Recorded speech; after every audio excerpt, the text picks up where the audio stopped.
Just eat it, Amanda. Stop being so difficult. My mother's voice cut through the kitchen as I stared at the shrimp pasta in front of me, my throat already starting to tighten. At 16, I learned that protesting only made things worse, but the sight of seafood made my heart race with anxiety. "Mom, please," I whispered. "You know what happened last time?"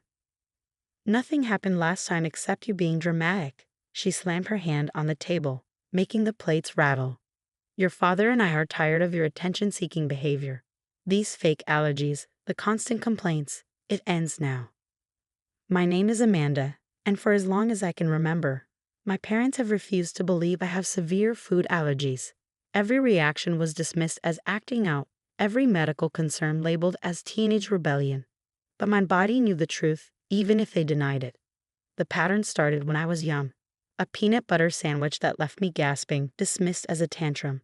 Shellfish that made my face swell, blamed on me, rubbing my eyes too hard. Each incident was explained away, my parents growing increasingly frustrated with what they saw as manipulative behavior. "Your sister never had these problems," my father would say, gesturing to Kate, my perfectly healthy older sister who could eat anything without consequence. "You're just jealous of the attention she gets for her achievements, so you make up these stories." Kate was their golden child, straight A's, soccer team captain, and never a single complaint about anything she ate. Meanwhile, I was labeled the problem child, the one who created drama, at every family meal. That evening, as I sat before the shrimp pasta, I could feel my sister's eyes on me. She knew. She'd seen my reactions, witnessed the swelling and difficulty breathing. But in our house, supporting my delusions was forbidden. "Eat it," my father ordered, his voice leaving no room for argument. "You're not leaving this table until your plate is clean." With trembling hands, I picked up my fork. Years of conditioning had taught me that resistance was futile. Maybe if I just ate a little bit, took tiny bites, I could minimize the reaction. The first bite felt like fire. Almost immediately, I could feel my tongue beginning to swell, the familiar tightening in my throat starting. But my parents' expectant stares kept me eating, tears sliding silently down my cheeks. "See," my mother said triumphantly as I forced down another bite. "Nothing's happening. It's all in your head, just like we've been telling you." But something was happening. By the third bite, my breathing had become labored. I could feel the heat spreading across my face, the telltale sign of hives beginning to form. Still, I kept eating. What choice did I have? "I don't feel good," I managed to whisper, my voice growing hoarse. "Stop being dramatic," my father snapped. "Finish your dinner." Kate shifted uncomfortably in her seat. "Dad, maybe." Not another word. He cut her off.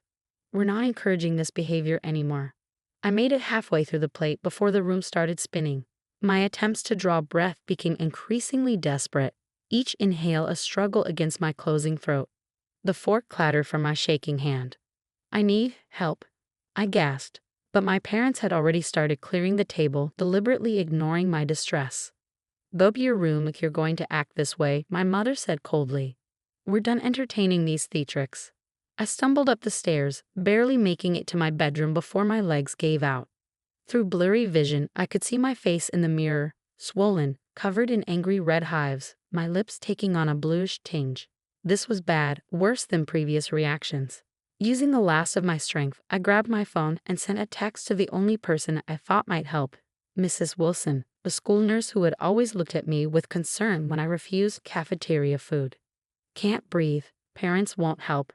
Allergic reaction." As my vision started to darken around the edges, I heard my phone ping with her response. "Sending help. Hold on." The last thing I remembered before losing consciousness was the distant sound of sirens and my mother's angry voice downstairs saying, "I don't know who called an ambulance, but Amanda is fine. She's just seeking attention." But I wasn't fine, and finally someone was going to see the truth. I woke up to the steady beeping of hospital monitors and the concerned face of Dr. Martinez. My eyes struggling to focus under the harsh fluorescent lights. My throat felt raw, my body weak, but I could breathe, really breathe, for the first time in hours. "Welcome back, Amanda," Dr. Martinez said softly. "You had a severe anaphylactic reaction." If Mrs. Wilson hadn't called emergency services when she did, she let the sentence hang, its implications clear. My parents stood in the corner of the room, their faces a mix of anger and embarrassment as they spoke with a stern-looking woman in a business suit who I'd later learned was Sarah Thompson from Child Protective Services. We had no idea, my mother was saying, her voice lacking its usual confidence. She's always been dramatic about food, but we never thought. Never thought. Mrs. Wilson interrupted, stepping into the room. I'd never seen our gentle school nurse look so fierce. I've been documenting Amanda's symptoms for months. The unexplained absences after family dinners, the swelling I've observed, her anxiety around the cafeteria. I've tried calling you numerous times. We never received any calls, my father protested weakly. Really? Mrs. Wilson pulled out a folder. I have records of 17 attempted communications, including emails and voicemails. Each time, I expressed concern about Amanda's possible food allergies and recommended medical testing. The CPS worker's pen scratched against her notepad as my parents shifted uncomfortably. Amanda, Dr. Martinez turned back to me, her voice gentle but firm. I need you to tell me how long this has been going on. I glanced at my parents, years of conditioning making me hesitate, but something had changed. Maybe it was the medicine making me brave, or maybe I was just tired of suffering in silence. Since I was little, I whispered. The peanut butter sandwich when I was 6. Shellfish at Aunt Linda's wedding when I was 9. Every time they said I was making it up. She's exaggerating, my mother cut in. Children often. Mrs. Parker, Dr. Martinez's voice turned sharp. Your daughter's blood tests show extremely high levels of antibodies consistent with severe food allergies. This isn't imagination or drama. This is a potentially fatal medical condition that's been repeatedly ignored. I watched as the color drained from my parents' faces. The hospital has already conducted comprehensive allergy testing, the doctor continued. Amanda shows severe allergic responses to shellfish, peanuts, and several other foods. She'll need to carry an EpiPen at all times. This isn't optional, it's life or death. The CPS worker stepped forward. Mr. and Mrs. Parker, we need to discuss your daughter's safety plan. Forcing a child to eat known allergens constitutes medical neglect. My parents looked shell-shocked, their carefully maintained facade of perfect family life crumbling around them. My father opened his mouth to argue, but for once, no words came out. That's when Kate burst into the room, out of breath and still in her soccer uniform. Amanda. She rushed to my bedside, tears in her eyes. I'm so sorry. I should have done something sooner. I should have. Miss Parker, Mrs. Wilson interrupted gently. Would you like to share what you told me last week during our conversation? Kate straightened up, wiping her eyes. I've been sneaking Benadryl into Amanda's room, she admitted. After the reactions, I knew Mom and Dad wouldn't buy any, so I used my allowance. I have pictures, too, of the swelling, the hives. I've been documenting it, just in case. Catherine, my mother gasped. Why would you? Because she's my sister, Kate shouted, surprising everyone. Because I was scared she would die.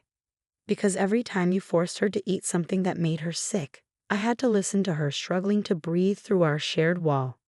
The CPS worker's pen moved faster across her notepad. I'm recommending immediate medical intervention and family counseling, she announced. Amanda will need to stay in the hospital for observation and will need to discuss supervised visitation moving forward. My parents stood frozen, their world of denial finally shattered. The evidence was undeniable. The medical tests, Kate's documentation, Mrs. Wilson's records, and my own body's violent reaction to the shrimp pasta. As the adults discussed terms and conditions, Kate squeezed my hand. Things are going to be different now, she whispered. I promise. Looking at my sister's determined face, Mrs. Wilson's protective stance, and Dr. Martinez's professional concern, I felt something I hadn't experienced in years. Hope. For the first time, my invisible illness wasn't so invisible anymore, and I wasn't fighting this battle alone. The 6 months following my hospitalization brought changes I never thought possible. The court mandated that I live with my Aunt Claire, my mother's sister, who had always been the family rebel. Unlike my parents' pristine suburban house, Aunt Claire's cozy apartment was filled with mismatched furniture, art supplies, and most importantly, a kitchen completely free of my allergens. Here's your new medical alert bracelet, Aunt Claire said one morning, handing me a stylish silver band. And I have labeled all the safe foods in the pantry. Green sticker means completely safe, yellow means check ingredients first. The level of care and attention to my health still felt foreign. At my new school, Mrs. Wilson had helped arrange a 504 plan, ensuring my teachers and cafeteria staff were aware of my allergies. I carried an EpiPen in my backpack, and for the first time, I didn't feel ashamed about it. My parents, required to attend family therapy sessions, were slowly beginning to understand the gravity of their actions. The changes weren't immediate or easy, but they were happening. "I've been reading about anaphylaxis," my mother said during one session, her voice small. "When I think about how close we came to losing you," she couldn't finish the sentence. Kate visited often, our bond stronger than ever. She'd become my fiercest advocate, even starting a food allergy awareness club at her school. "You should see Mom and Dad's kitchen now," she told me during one visit. "They've gotten rid of everything you're allergic to. Dad even yelled at Grandma for trying to bring shrimp to Sunday dinner." The biggest surprise came 3 months after my hospitalization. I was sitting in the school cafeteria at my designated allergen-free table when Jessica Chen, the most popular girl in my grade, sat down next to me. "My little brother was just diagnosed with peanut allergies," she said. "My parents are freaking out. Would you mind talking to them? You seem to really know how to handle it." That conversation led to more, and soon I found myself running a support group for teens with food allergies. The girl who had once been silenced was now helping others find their voice. During one of our mandatory family therapy sessions, my father finally broke down. "I was wrong," he admitted, tears in his eyes. "I was so focused on maintaining this image of a perfect family that I couldn't see I was hurting my own daughter. Every time you tried to tell us about your allergies, I saw it as a threat to that perfection." Dr. Reynolds, our therapist, nodded encouragingly. "And now I realize that real family means protecting each other, not forcing each other to fit some mold." My mother reached for my hand across the office's coffee table. I let her take it, feeling the trembling in her fingers. "We're taking parenting classes," she said softly, "learning about medical advocacy, emergency response. We want to earn back your trust, Amanda. However long that takes. It wouldn't be an instant fix. Trust, like healing, takes time." But for the first time, I saw genuine remorse in their eyes, not just embarrassment at being caught.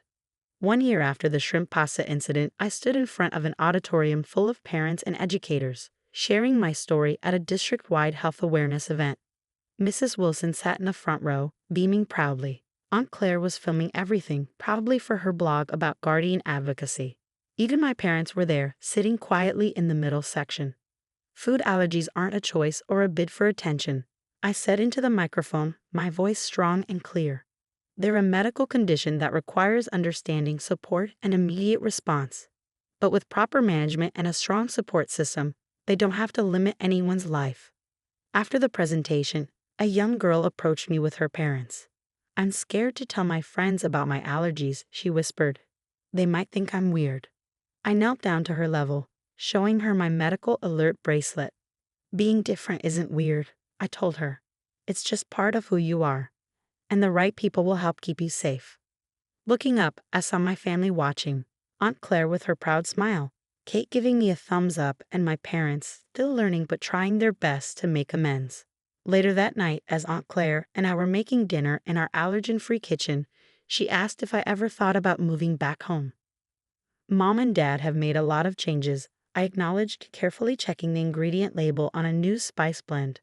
"But I'm not ready yet. Besides, I like it here with you." She hugged me tightly. "You're always welcome here, kiddo. Safe space, safe food, safe love." That's what it all came down to in the end, safety.